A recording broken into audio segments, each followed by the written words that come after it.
Habarini ndugu zangu, ni siku njema kwa walio na udhaifu, Mungu anaojali, na kama unahitaji maudhui maalum comment hapo chini. Nami nitakuombea. Leo nahitaji tutafakari kisa cha Petro na Yesu wakati mambo yanapobadilika na kuwa magumu.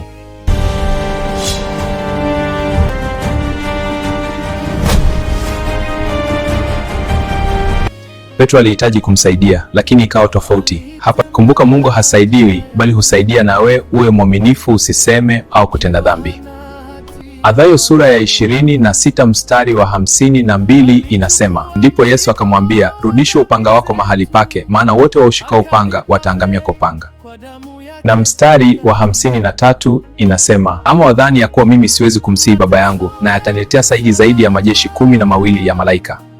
Inatukumbusha ya kuwa Mungu anaweza kukuokoa na majaribu, lakini pitia hapo hapo ili kuyafikia mafanikio. Najua katika majaribu kuna uchungu na umivu na karaha za kila aina, lakini kamwe hauwezi kuwa mshindi bila kushindana. Inawezekana jaribu lako likawa ni ndoa, kipato, afya na mengine, lakini siku ukipata hitaji lako utakuwa umeshinda. Mimi nakuombea ushinde na Mungu akuwezeshe. Amina. Usisahau kusubscribe, like na kushare ili tuunde familia yenye nguvu. Tuombe. Baba wa milele, mwenye mamlaka, nguvu na uweza wote, tusaidie wote tunaoteseka na kuumia katika majaribu, tutie nguvu, tushinde. Amina. Huu ndio mwisho. Karibu kesho kwa tafakari nyingine, na Mungu akubariki.